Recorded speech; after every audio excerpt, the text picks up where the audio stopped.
umuntu umwe yarampamagaye arambwira ati duhurire Nyabugogo, ntanamuzi, ndamanuka duhurirayo. Hari indirimbo abantu bagiye bakunda yitwa Imbabazi, arambwira ati ndashaka gutura ituro kuko indirimbo hari ahantu yankuye, hari naho yangejeje. Uwo ni umuntu umwe. Indi ni call nabonye y'umuntu utuye Canada, yari couple bari bafite ibibazo hafi gukora divorce, toujours kuri ya ndirimbo Imbabazi, barambwira ati indirimbo yatumye twongera kwiyunga. Ikaze kuri BMK1 TV, televiziyo ikorera kuri YouTube, ibagezaho ibiganiro bitandukanye, imyidagaduro, siporo, iyobokamana, umuco ndetse n'ibindi. Tukaba tunabatumirira ibyamamare bigiye bitandukanye. Uyu munsi rero turi kumwe n'umutumirwa wacu uri buze kutuganiriza, ariko bwa mbere turabasaba gukora share na subscribe kuri channel yacu kugira ngo mujye mukomeza murebe ibiganiro bitandukanye. Ikaze ku mutumirwa wacu. Murakoze cyane. Mbere yuko dukomeza rero tukaba tumusaba ko yabanza akatwibwira kugira ngo dukurikiye batumenye. Nitwa Yves Rwagasore, ndi umuramyi, nkaba n'umwanditsi w'indirimbo. Ndakijijwe, ndacyari ingaragu, ndumva ari byo muri make. Yves Rwagasore atubwiye ko akijijwe. Yves Rwagasore asengera muri itorero? Asengera mu itorero ryitwa Gospel Fellowship Church, riherereye Kimironko kwa Mushimire. Twishimiye kumenya amazina yawe naho ubarizwa, ariko dukeneye kumenya Yves Rwagasore yavukiye he, itariki, umwaka n'ukwezi niba ari ngombwa. Murakoze. Navukiye mu gihugu cya Congo itariki 25 z'ukwezi kwa gatanu. Niyo birthday yanjye. Wamaze kutwibwira, tubwira ko uri umuhanzi w'indirimbo zo kuramya no guhimbaza Imana. Ese Yves Rwagasore yamenye ko afite impano yo kuririmba cyangwa se yo guhimba ibihimbano bihimbaza Imana ryari? Urakoze. Ibintu byose bitangira ari bito, ariko uko umuntu agenda akura niko birushaho kuba byiza kurushaho. Ingiye kimwe n'abandi bose natangiriye mu makorari y'abana, Sunday school, ariko cyane cyane impano nayimenye neza ko nyifite igihe nigaga mu mwaka wa 2 secondaire. Ndumva ari bwo bwa mbere nabashije, reka mbyite gutya, nabashije guhimba indirimbo. Nicyo gihe nibuka ko natangiye kubona ko impano nyifite, ariko cyane cyane impano nyibona neza mu mwaka wa 4. Nigaga mu mwaka wa 4 secondaire, nibwo natangiye kubona ko bishoboka. Ntangira kwandika mu makaye ya kera, niba muyibuka, mbona ko ibintu impano ihari. Birumvikana wari mutoya kandi kuko warahimbaga. Ese nk'indirimbo warahimbye mbere wabibuka? Ntabwo nshobora kwibuka neza, ariko nshobora kwibuka zimwe muri zo. Icyo gihe cyane hari injyana imeze nka hip hop, niyo yari igezweho cyane icyo gihe. Nanone umuntu yajya guhimba agashaka guhimba bitewe na inspiration yari ihari, ariko ntabwo nshobora kwibuka ngo ni indirimbo nahereyeho, kuko murabizi kenshi gukora ama record, ndavuga ko kubika inyandiko biragora, ariko hari nka zimwe mu ndirimbo navuga njye mpera ku ndirimbo yagiye muri studio, niyo nkunda guheraho, niyo mvuga ko ariyo ya mbere. Yves Rwagasore, umuntu wari utangiye kuririmba ari mutoya, indirimbo yajyanye muri studio, amafaranga yakuye? Indirimbo ya mbere nahimbye ikajya muri studio ntabwo ari njye watanze amafaranga, nta nubwo yakoze yitirirwa Yves, ahubwo twayikoze nk'abanyeshuri, Mouvement Protesta icyo gihe. So ndibuka ko twari tugiye kuva segonderi, dushaka gukora ikintu kimeze nk'urwibutso tuzasigira abandi, ko ndibuka nizigiye Butare muri groupe scolaire officiel Butare. Icyo gihe rero turahuza, habaga amakorali 3, nari mbarizwa muri korali imwe mu zahabaga yitwaga Betel. So buri korali twakoze album y'indirimbo nk'esheshatu, buri korali kazana indirimbo ebyiri kugira ngo duhuze dukora ikintu kimwe kizasigara nk'urwibutso. So ikintu rero gishimishije, indirimbo nahimbye ni nayo yitiriwe album icyo gihe. Ni ibintu mu by'ukuri byahise binyereka noneho ko impano ihari. Bari tumaze kureba Yves nk'umwana wari mutoya utangiye kujya mu bintu byo kuririmba, anahimba indirimbo yitirirwa album bari bakoze yiga muri segonderi. Reka noneho turebe urugendo rwa Yves atangiye umuziki nk'umuhanzi we ku giti cye. Nihe ndirimbo ya mbere Yves yumva yanditse? Urakoze cyane. Ubwo umuntu yavuye segonderi arakomeza, numva ko ninaiza segonderi nzahita ninjira mu mpano neza, ariko ntibyakunze. Nese nangira kaminuza, mbona ntibishoboka, ntibiri kuvamo. Ariko gutangira nk'umuhanzi cyangwa se gukora mu buryo bweruye, reka mvuge gutyo, natangiye 2016. Ndabyibuka mu kwezi kwa 4, twari mu gihe cyo kwibuka. Indirimbo rero nanditse cyangwa se nahereyeho icyo gihe ni indirimbo iri mu rurimi rw'igiswahili yitwa Uniongozi. Niyo ndirimbo nahereyeho. Abahanzi benshi bagiye muri studio bakora udukoryo cyangwa hakagira ibintu bibavanga. Duhe experience yawe ugeze muri studio, ni iki cyagutangaje? Ni iki kintu umva wakoze bwa mbere muri studio ujye gukora indirimbo Uniongozi? Ni iki kintu umva waba warakoze nawe cyangwa wasanze muri studio kikagutangaza? Urakoze cyane. Ikintu cyamfashije nuko nari mfite kaka experience yuko nigeze gukoraho indirimbo tuyikoranye n'abandi bantu. Wenda mbere niho wavuga umuntu aba afite amatsiko, ikintu utarabona ni amatsiko. Studio bwa mbere nyine, reka mbivuge gutya, wumva ufitemo akantu kameze nk'ubwoba. Wibaza se ndabikora gute, ndaririmba ibintu byumvikane neza, bigende neza. Ariko bwari nk'inshuro ya kabiri ngire ngo njya gukora indirimbo, numva hari experience ntoya mfite. Kandi ikindi ndashimira umuproducer wayinkoreye, yarantinyoye cyane, arambwira courage, urashoboye, wabikora neza. Nta bintu byinshi byigeze bingora cyane. Kugeza ubu ngubu uracyari umuhanzi, uracyabirimo, kandi turumva ko kariyeri yawe itangiye kugira igihe kirambye, iminsi umazemo. Ese ni ibihe bihe byiza Yves Rwagasore amaze kugira muri iyi kariyeri solo akora yo kuririmba ku giti cye? Ibihe byiza navuga ko umunsi ku wundi Imana itugenera ibihe byiza, reka mvuge gutyo. Ariko hari ibintu biba bigenda biba bigashimisha umuntu, bikamukomeza. Urumva natangiye 2016, 2017 nyuma y'umwaka umwe, reka mbyite gutyo, nabashije kugira nomination muri Groove Award nka New Artist of the Year, ndetse n'imwe mu ndirimbo nanditse nayo ibasha kuza muri nomination y'indirimbo z'umwaka.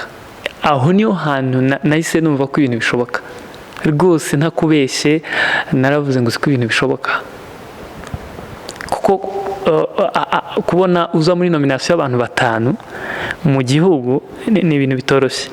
Ikindi indirimbo wanditse nayo ikaza mu ndirimbo 5, naravuze birashoboka. Utubwiye indirimbo wanditse, ariko ntabwo uri kutubwira ko ari wowe wayiririmbye. Iyo ndirimbo waba warayandikiye abandi cyangwa niwe wayiririmbye? Narayanditse nyikorana n'itsinda ryitwa The Power of Cross. Ni indirimbo yitwa Super Power, ariko ninjye wayanditse. Ariko ntabwo yasohotse ari ya Yves, yasohotse ari y'itsinda. Ariko narimo mvuga ibihe byiza umuntu aba yaragiye abona. Icyo ni ikintu cyankomeze cyane, no kuza muri New Artist of the Year nomination. Icyo ni ikintu gitera umuntu imbaraga. Icyo ni cyo kintu cyampaye imbaraga. Ariko cyane cyane bigeze mu mwaka wari ukurikiyeho 2018, natangiye noneho kwitabira, ndavuga ibitaramo, amakonseri, amavugabutumwa aba menshi. Ndakeka nta ntara n'imwe ntagezemo mu gihugu. Noneho ntangira kubona feedback nziza, abantu bakubwira ko indirimbo zibafasha. Nawe wajya usigara ujya gusengera ahantu, birashimisha kandi biranezeza. Waba wicaye aho kumva baremba indirimbo zawe rimwe na rimwe mu buryo utabitekerezaga. Ariko umwaka nkunda gushimiramo Imana ni umwaka wa 2019. Ni umwaka wampiriye last year rwose, waranshimishije cyane. Nabashije kubona feedback mu buryo bw'umwuka buri wese yakwishimira. Umuntu umwe yarampamagaye arambwira ati duhurire Nyabugogo, ntanamuzi. ndamanuka duhurirayo. Hari indirimbo abantu bagiye bakunda yitwa Imbabazi, arambwira ati ndashaka gutura ituro kuko indirimbo hari ahantu yankuye hari naho yangejeje. Uwo ni umuntu umwe. Indi ni call nabonye y'umuntu utuye Canada, yari couple bari bafite ibibazo hafi gukora divorce, tujuru kuri ya ndirimbo Imbabazi, barambwira ati indirimbo yatumye twongera kwiyunga. Undi ni témoignage y'umuntu ndakeka ari w'Inyamagabe, yakubitaga umugore we ariko arambwira ati indirimbo Imbabazi ituma nongera gusubiza ubwenge ku gihe. Mu buryo bw'umwuka icyo kintu cyaranshimishije. Ndanibuka ko mu mpera zaho nakoze ivugabutumwa ahantu epfiriya za Bugesera hafi ni Burundi, hitwa sindikibuka izina neza, ariko twakoze iminsi 2 tubona abantu bagera muri 39 bakiriye agakiza. Byaranshimishije cyane kubona ushobora kuririmba bakabwiriza abantu bakakira agakiza. Ibyo ni ibintu bibi bigenda bishimisha. Ibindi ni ibintu bisanzwe by'ukuntu umuntu ashobora kukwifashisha, ushobora kubwira twandikira indirimbo, ushobora kugira, haba hari ibintu byinshi umuntu agenda abona byiza mu gihe gito navuga umuntu akora uyu murimo. Bitumye ngira amatsiko kuko birumvikana ko ufite indirimbo nyinshi zagiye zikundwa ndetse zinakinwa cyane ku maradiyo. Ese Yves Rwagasore yaba afite album zingahe hanze? Murakoze. Kugeza ubu ni album imwe mfite ya mbere nakoze igizwe n'indirimbo 8 yitwa Niyongoze, harimo izindi zitwa Ranzi, Yesu uriho, Mambo, Ndagushima, Teach Me Your Way. Izo ni zimwe nibukamo, ariko uyu mwaka nari mfite gukora second album kuyilauncinga. Nari mfite n'igitaramo itariki 3 z'ukwezi kwa gatanu. Album ya kabiri yitwaga Imbabazi, ni nako yitwa, gusaza kuzamo ibibazo byateye by'icyorezo cyadutse cyakwira isi yose bisa n'ibihagaze, ariko nayo iri ku musozo kabisa, ni nkaho isa niyarangiye, sigaye indirimbo 2 tutararekodinga kugeza ubu. Rero ni imwe iri hanze, indi nayo turi hafi kwifinaliza album ya kabiri. Izo album iya mbere yagizwe n'indirimbo 8, ese iya kabiri zabigizwe n'indirimbo zingahe? Kugeza ubu sindabimenya indirimbo zaba zigize, ariko expectation nuko byibuze nayo itajya munsi y'indirimbo 8. Byibuze indirimbo 8. Yves Rwagasore hari indirimbo yaba afite yanditse muri izo zose amaze gusohora? Album ya mbere indirimbo 8, n'iya kabiri ateganya kuzaba indirimbo 8. Hari indirimbo yaba yaranditse avuga ku buzima bwe yanyuzemo cyangwa ku buzima bwe yabayemo? Urakoze cyane. Irahari uretse ko sinanakunze cyane kuyiririmba, ariko aho nayisharinze abantu nabonye ikunda nabonye feedback nziza. Ni indirimbo yitwa Narayibonye. Hari ibintu nari nibutse ndirimba shima Imana. Ni indirimbo ivuga ngo narayibonye ihindura ibyanze guhinduka. Njye nibuka niga mu wa 2 segonderi, nigeze kugondwa na situation nyine zirahinduka, mbura ubushobozi bwo kwiga, biragorana, nirukira abantu nabonaga ko bashobora kugira icyo bamfasha, biranga nyine. Ndavuga se bizagenda bite? Biza gukunda, ngeze mu wa 5 segonderi naho bishaka kugira blocage. Nyuma rero ndibuka ubwo nari maze kwambara ndangije kaminuza, niho inspiration yavuye. Ndavuga Mana narakubonye koko uhindura ibidahinduka. Nayo ifite ubundi buhamya bwihariye bw'abantu bagiye bambwira icyo bamariye mu buzima bwayo. Biragora gukorana ikiganiro n'umuhanzi utamusaba ngo aririmbe, kuko abantu benshi buri hari igihe uvuga amazina y'indirimbo bikabagora kuzibuka, ariko hari indirimbo wakomeje kuvuga yitwa Imbabazi. Waturirimbiraho agace gatoya wenda waba wumva ariko kabangutse kuri wowe? Imbabazi ze nyinshi nizo zituma tudashira, imbabazi ze nyinshi nizo zituma tudashira, turacumura ikatubabarira, tuva mu masezerano ikatubabarira, turacumura ikatubabarira, tuva mu masezerano ikatubabarira. Amen, amen, amen. Indirimbo nziza cyane, nanjye personnellement yaramfashije, narayikunze. Ariko nanone reka turebe, ntago buri gihe hahora ibihe byiza. Ni ibihe bihe bibi cyangwa ibihe byaba byaragoye Yves muri kariyeri y'umuziki? Urakoze cyane. Nta byiza bitagira intambara, kandi intambara ni nazo zidukomeza. Intambara ya mbere navuga, cyangwa se ibintu bibi byashatse nko kuminyuza, ndibuka nakoze igitaramo cya mbere nsa n'uwimurika. Abantu baranshyigikira uko babishoboye. Nari mfite umuntu navuga ko nari nizeye, ni nawe icyo gihe wari umuvugabutumwa. Amafaranga amwe twari tubonye dushaka guheraho kugira ngo dukora izindi ndirimbo, umuntu arayarya nyine arayameza. Numva ndababaye, ndavuga se ibi bigenze bite? Icyo ni ikintu cyashatse no kuminyuza cyane, ariko Imana ishimwe ko ntaheranwe nacyo. Ikindi ni intambara umuntu arwana.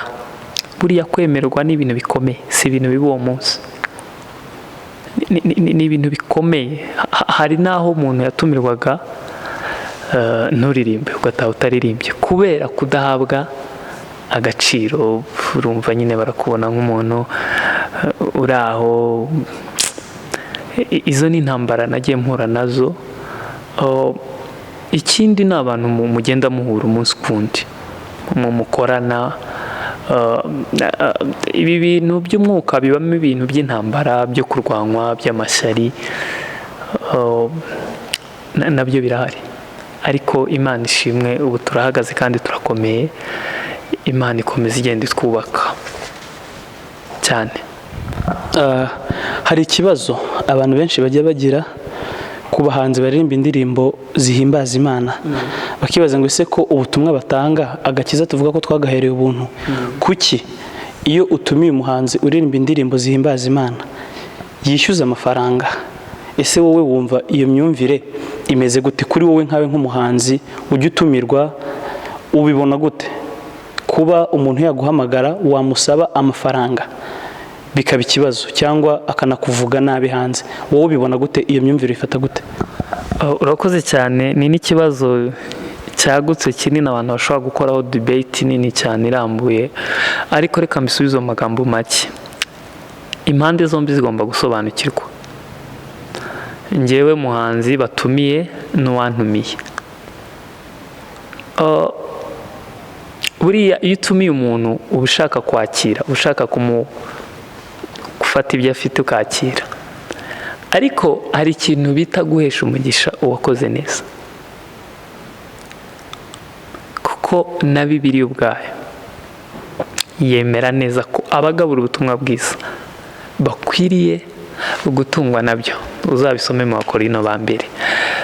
Ariko njyewe batumiye, urugero ndivuga nkanjye, ariko nse n'ugeneraliza. Mu by'ukuri ntabwo wabona amafaranga ushobora kwaka abantu. Agakiza se wabona amafaranga akagura? Ntabwo wayabona. Ariko hari icyo bita facilities. Rero facilities sinjye uzigenera. Ushobora kumpamagara ukambwira uti dufite igiterane, dufite concert, uzaza uririmbe. Ariko ugomba kumenyera facilities. Cyambere kugira ngo nzaze ntazakugeraho nabizi ibyuya kubera kugenda n'amaguru. Icya kabiri, mfite ababekazi, mfite abacuranzi, abo nabo tugomba kuborohereza. Mu by'ukuri ni transport. Ntabwo byitwa uwaba yishyuza agashyiraho igiciro ntarengwa, abashyizeho nanone umupaka ku butumwa bwiza yahawe.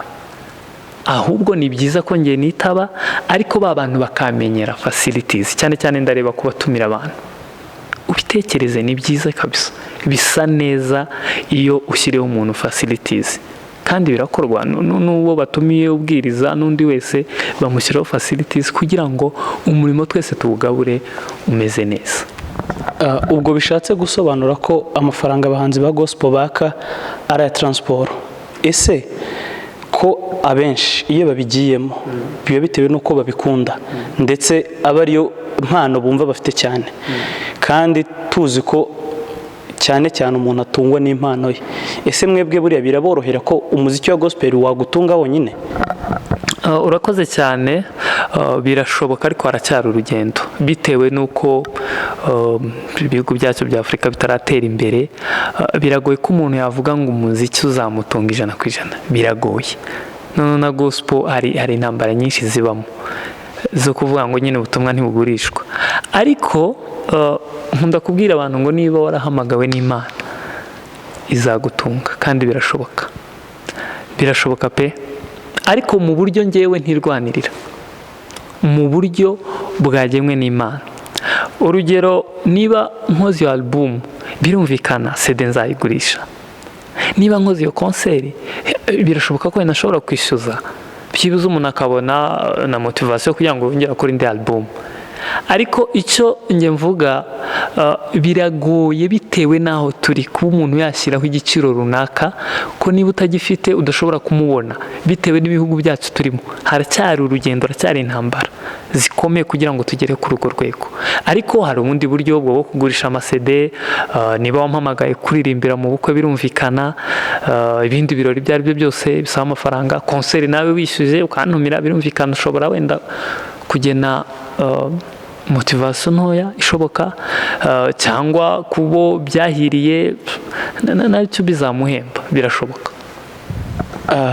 Umuziki wa gospel muri iyi myaka mu Rwanda umaze kuzamuka ku rwego, ndetse ushobora no kuvuga ko ukomeje umuvuduko uriho waca kuri sekira. Ese uyu muvuduko wa gospel uri guterwa n'iki ko twumva ko muri gospel kenshi nta mafaranga arimo? Urakoze cyane. Cyambere reka mvuge ko burya umuvuduko uvuze cyangwa se ububyutse abantu kuba bakorera Imana, si abantu babyiha, ni Imana ibitanga. Kuko umuntu iteka agira amahitamo n'abiri, si menshi, gukorera Imana cyangwa se navuga kutayikorera, reka mbyite gutyo. Rero nge nta mbaraga mfite zo guhanga iby'umwuka cyangwa iby'Imana, ni Imana ibimfasha kubikora. Nashima Imana cyane ko irimo igenda, hari abantu benshi bari kuvuka amatsinda menshi, urabona ni byiza cyane, birasa neza, kuko gospel iragenda yaguka kandi itera imbere. Ariko twebwe tubanza kurya iby'umwuka, nyuma tukabona kurya ibindi by'umubiri. Urabona umuziki wa gospel tukiri kuvugaho, ni izihe mbogamizi ufite? Kuko turabona umuziki wa gospel wo mu Rwanda akenshi uragera mu Rwanda ni Burundi gusa, ahandi mu bindi bihugu duturanye ugasanga ntabwo wiganjemo cyane, ahubwo ugasanga ibyo bihugu biratwiganje, biraturusha mu gihugu cyacu. Ese biterwa n'iki? Urakoze cyane. Hari impamvu nk'eshatu cyangwa zishobora no kurenga. Ikintu cya mbere nkunze kubivuga, nta unity, nta bumwe buhamye dufite. Buriya hose umbwiye ibyo bihugu duturanye uzareba uburyo bikora, ni abantu bashyigikirana, ni abantu rwose bazamurana. So twebwe ubona ko hakiri intambara, ntabwo biraba neza, biraba perfect, kandi rimwe na rimwe duhura n'ibintu bitugonga bitari byiza. Niba njye nsengera nkuko nakubwiye nsengera hano muri gospel, class gospel, ugasanga undi usengera muri indi torero runaka, n'urugero ntabwo anyiyumvamo bitewe n'uko gusonga mu matorero adahuye, kandi tuvuga umwami umwe. Icyo ni ikibazo twagiye duhura nacyo kitugonga. Ikindi, hari abantu bamaze gutera imbere, babimazemo igihe, bashobora kuba bafite n'ubwo bushobozi, bahanzi bakomeye cyangwa se amatsinda akomeye, ariko ntabwo bibuka gutegura young generation, abazabasimbura, abazakomeza cya kintu. None ugasanga umuntu azanye utubaraga twe duke, abo yari asanze ntabwo bamufashije, baramwihoreye. Iyo ni intambara ikomeye cyane, ntatinya kuvuga igihari, n'urugendo, ntabwo nta teamwork ihari. Uzanabirebe wenda muramenyereye muri gospel ministry, murabibona ntabwo gufatikanya kuragera ku rugero rushimishije. buriya amatorero cyangwa se aho tubarizwa bagakwiye kubigiramo uruhare. Ntabwo amatorero menshi ntabwo ashigikira impano zaba iz'amatsinda cyangwa iz'abahanzi ku giti cyabo, ahubwo babifata nko kwigumura, babifata nk'aho ari ibindi bindi. Kandi ni byiza gushyigikirwa n'umuryango wawe. Reka mbivuge gutyo, famiye ya mbere ni itorero. Iyo n'indi mpamvu ubona ko ikigoranyemo. Indi ntambwe ya gatatu rero ni uburyo bwa professionalism. Ese ibyo dukora biri ku rwego dushobora gucuruza mpuzamahanga? Buriya indirimbo yose nta ndirimbo mbibaho, ariko ibiherekeza ya ndirimbo nibyo bishobora gutuma indirimbo igera ahantu. Kameme niba nkoreye muri studio y'ibihumbi 40, itandukanye n'umuntu uzakorera muri studio y'ibihumbi 200. Iyo ni audio gusa. So niba nkoze video y'ibihumbi 100, undi agakora video ya miliyoni, mu by'ukuri ku isoko mpuzamahanga uzasigara, ibintu biciriritse birasigara. Ikindi, ururimi, tugerageze turirimbe n'indimi amahanga ashobora kubona. Ibyo biguvuze bagereza kuririmba ururimi rw'Igiswahili, hano tukarwumva, ariko tw'ikinyarwanda kiragarukira Kanyaru, Gatuna, Rusumo, gifite limite. Wenda tugira Imana ko cyambuka ni Burundi. Baririmba Icyongereza, kirakwira isi yose. So dukwiriyeho gukora, tugakora nk'abibona mu gihugu cyacu, ariko nanone tukabasha no gukora ku buryo dutagetinga na outside. Ubwo ni professionalism, gukora ibihangano byiza ahantu heza, quality nziza ya music, video nziza, tukagenza nyine kuririmba n'ururimi bazumva. Tukiri ku icyo kibazo ko umuziki wa gospel mu Rwanda utari wasohoka imbibi, ese ntabwo ubangamirwa na ya myumvire dufite yuko umuziki wa gospel utaba business, ngo abantu babikore nka business bawucuruze ugende, kubera ya myumvire bavuze ngo agakiza ntikagurishwa? Urakoze cyane. Urambuka, ntabwo navuze kutambuka, urambuka ahubwo ugereranyije n'ibihugu duturanye bari imbere yacu. Ariko ikintu nyine dukeneye ni ugukorera hamwe, teamwork. Irafasha cyane, irafasha. Hanyuma ikindi kubivuga, agakizwa nikagurishwa, ndabyemera. Icyo tuvuga ngo nikagurishwa, ntabwo buri munsi wajya urimo ngo mumpa amafaranga cyangwa ubwirize mumpa amafaranga. Oya, tubikora nk'umuhamagaro, ariko Imana kuko ari byo ishaka ko dukora, bikadutunga mu bundi buryo. Birumvikana, niba muri Nigeria cyangwa se Nairobi bashaka kuntumira, ahandi ariho hose bakugenera uburyo bwo kubaho, reka mbyite gutya envelope. Ikindi, y'amase dutwaye aragurishwa, cya gitaramo witabiriye bagira ukuntu bakumenyera. Mu by'ukuri rero birashoboka. Hari n'abubatse amastudio yabo akabatunga, nubwo atari mu buryo wenda ushobora kumva ngo ararimba direct bayimuhe, ariko yasidira mutunze ko baza gukoreramo batanga amafaranga. Hari ikindi kibazo abantu benshi usigaye wumva bagira, abahanzi ba gospel bamara gutera imbere, bamara kugera hejuru, ukabona ntibakijya kuririmba mu nsengero zino bita ngo ziciriritse cyangwa zikiri hasi. Ese byo ubona biterwa n'iki? Urakoze cyane. Biterwa no kutamenya no kudasobanukirwa. Nta hantu haciriritse nta nakomeye, nta habaho mu Mana. Itorero ry'abantu 3 ni kimwe n'itorero ry'abantu 1000. Itorero ry'abantu 1000 ni kimwe n'itorero ry'abantu miliyoni. Nta haciriritse habaho. Ibyo ni understanding. Buriya abantu benshi bakora ibintu ariko batabisobanukirwa. Byaba bibabaje ushobora kwemera kuririmbira mu itorero ry'abantu 1000 mu ba 50 nkanga. Ese ukibaza hariya 1000 n'aha 50, aha 50 bafite Imana iciriritse paraporo y'ibihumbi. Ni ukudasobanukirwa biriya, nta n'ikindi, n'ubumenyi buke. Birumvikana n'ubumenyi buke. Ariko se kubera icyo cyumva ari ikibazo kigaruka cyane, kandi ku bahanzi iyo bakiri bato barabikoraga, ukabona bahora mu mavugabutumwa, nk'uko nawe watubwiye ko wagenze intara zose, utubwira aho wagiye mu byaro. Ariko abantu bakibaza, ese n'ubwibone, n'ubwo bumenyi buke yivuze, ese ubundi bwo bwaba buvahe? Kuki imbere bajyagayo? Urakoze cyane kuri icyo kibazo. Navuga ko kutamenya cyangwa kudasobanukirwa warumbaje ngo se biterwa n'iki? Se n'ubwibone ko mbere iyo umuntu agitangira aganduka ahantu hose akajyayo, ariko yasa naho ageze ku rwego rwisumbuyeho asigara abura. Buriya kamere y'Imana irakomeye, itandukanye n'iy'abantu. Imana ireba mu mutima, twe tukareba inyuma. Nicyo kintu gikomeye. Rero umuntu wese akwiriye kwipima ku gipimo cy'ijambo ry'Imana, akavuga ngo ariko ubundi ndirimba kugira ngo abantu bandebe, ndirimba kugira ngo abantu bankomere amashyi, ndirimba kugira ngo abantu bampe amafaranga. Ese igituma ndirimba ni iki? Igituma nkora ivugabutumwa ni iki? Icya mbere ni umuhamagaro. Icya kabiri nicyo ntegerezwa gukora. Mu Befeso 2:2:10 turabo yaremye turemeye imirimo myiza. Ni ukuvuga ngo iyo umenye ko misiyo yawe ari ugutanga kirya Imana yaguhaye, kandi kugira ngo giheshe umugisha mwene so, ntabwo ushobora kwiyemera. Rero hazamo kwibagirwa ko ushobora gutera ubwo bwibone, cyangwa se gushyiraho andi mananiza. Ikindi kintu gikomeye, ntabwo tugira spiritual fathers. Ndagisubiramo cyane, nta spiritual fathers tugira baturera, n'aba bafite ni bake. Umuntu aririmba indirimbo imwe, umuntu akora album imwe, kubera ko yujuje stade, akumva ko umushumba we atamugira inama, akumva ko umushumba we atamwicaza ngo amubuze ikintu, ahubwo akabifata nk'ikibazo. Ariko ko aho wagera hose n'urwego wageramo, ukeneye umuntu ukurera mu buryo bw'umwuka. Rero abenshi usanga batarerwa pe.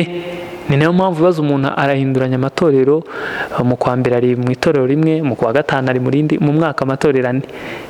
Icyo cyerekana ko ari guhuzagurika. Rero hasigara icyo nakwita ngo motifu ituma nkora ibintu n'iyi. Ese ikintera gukora ibintu n'ibi? Hari usigara rero ku nyungu zibifatika, cash.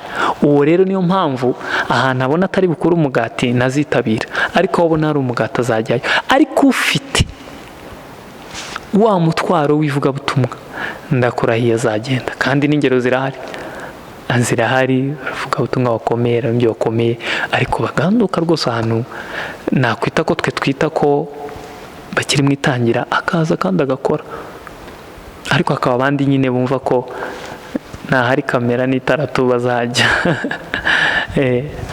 Nk'umuhanzi mutoya watangiye vuba, ese abahanzi bakubanjirije bakuru ninde wafatiragaho icyitegererezo? Urakoze cyane. Buriya iki kibazo nkunda kubona abantu barakibaza, kandi na cyiza. Umuntu kugira ngo abe icyitegererezo cyawe, iyo ureba Bibiliya kivuga icyitegererezo, ni umuntu muba mwarabanye mugakurana akakurera. Njyewe rero ntawe uhari wandese ntawe. Nibyo nakubwiye, abahanzi bato abaza n'abahari biragoye. Hari n'ushaka ko mugirana ibiganiro akakubwira ko ataboneka. Buri muntu kugira ngo uzamwite icyitegererezo cyawe biva mu mbaraga zikomeye. Aguha umwanya ungana ute? Arakurera bingana iki? Ese mwigeze muzamuka imisozi ngaha kwigisha gusenga? Yakwigishije ijambo ry'Imana? Biragoye.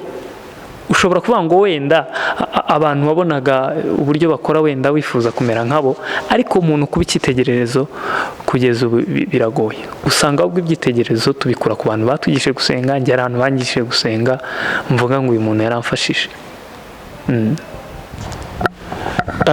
Urakoze. Reka dusubire ku buzima bwite cyangwa ubuzima busanzwe bwa Yves Rwagasore, igice abantu benshi bakunda kwita utuntu n'utundi. Ese Yves Rwagasore atubwiye ko ari umusore. Yves Rwagasore yaba afite fiancé? Murakoze cyane. Kugeza ubu ntawe mfite, ariko Imana nibishaka azaboneka, kuko ndabyizeye. Byiza byinshi mizamumpa. Yves Rwagasore umuntu amureba ni umusore utuje. Ese akiri umwana nahe makosa menshi yaba yarakoze ku buryo ariyo bamukubitiye cyane kuruta andi? Urakoze cyane. Uretse ko nta n'amakosa menshi umuntu yakoze, ariko cyane cyane nagiraga amakosa ashobora kuba yarabaye n'ay'amatsiko. Nashakaga kumenya. Tuvuge n'urugero, baguze radiyo nshya mu rugo, ngashaka kumenya ni iki gituma ivuga, ubundi bigenda gute urushinge kugira ngo rwikarage, iyi saha bigenda gute, ibyo bintu byo gushaka kumenya cyane cyane ibikoresho byabaga bije bisa naho ari iby'ikoranabuhanga, n'ayo makosa twagiye dukora numva narabikubitiweho nubwo atari cyane. Hari imvugo ihari muri iyi minsi yitwa guterwa indobo. Yves yaba yaratewe indobo? Guterwa indobo nyibuka segonderi cyane niho byabaga. Mu by'ukuri guterwa indobo sinzi sanse ndi bubivugemo, ariko nigeze gukunda nawe, reka mbivuge gutyo. Ariko iyo ubona bitavamo urabireka, urabireka bitewe n'impamvu runaka. So sinzi rero uwo twaba twarakundanye tukabikansoringa ashobora kuvuga ngo yanteye indobo cyangwa njye mbivuge gutya, ko njye mbyita ko bitashobotse, nyine ubona ko bitakunda. Umuntu wese iyo akiri muto cyangwa niyo amaze gukura, hari igihe acikwa wenda akabeshya. Ni ikihe kinyoma Yves Rwagasore yaba yarabeshye n'ubu akibuka? Ikinyoma nawe narabeshye n'ubu nkikibuka, se ni kera. Mu by'ukuri biragoye biragoye ko ntabwo njya mpanga ibinyoma, byangwirira nk'umuntu wese kamere muntu, ariko nta kinyoma numva naba narabeshye ngo menye ikibuka ngo napanze iki n'iki kirakorwa, ntacyo. Tugana ku musozo w'iki kiganiro twagiranye na Yves Rwagasore, twamubaza ese mu myaka 5 Yves Rwagasore muri uyu muziki wo kuramya no guhimbaza Imana yibona he? Mu myaka 5 iri imbere ndibona ku rwego rwiza, ariko mbivuge gutyo, ndabyizeye cyane. Imana izaba yaranyaguye, ndumva mu myaka 5 nzasohoka cyane cyane igihugu, yaba East Africa yacu, yaba Afrika muri rusange, yaba seni n'ahandi kure ku migabane Burayi, se muri za Amerika n'ahandi. Numva ko abantu ushobora kuzabona narahageze mu myaka 5, ndabyizeye cyane. Ikindi mu myaka 5 ndakeka album zaba zimaze kwiyongera, ubushobozi bwarabonetse. Ikindi nanjye ntangire gutekereza noneho gufasha barumuna banjye, abantu bashya, abahanzi bashya, reka mvuge gutyo, cyangwa se impano nshya.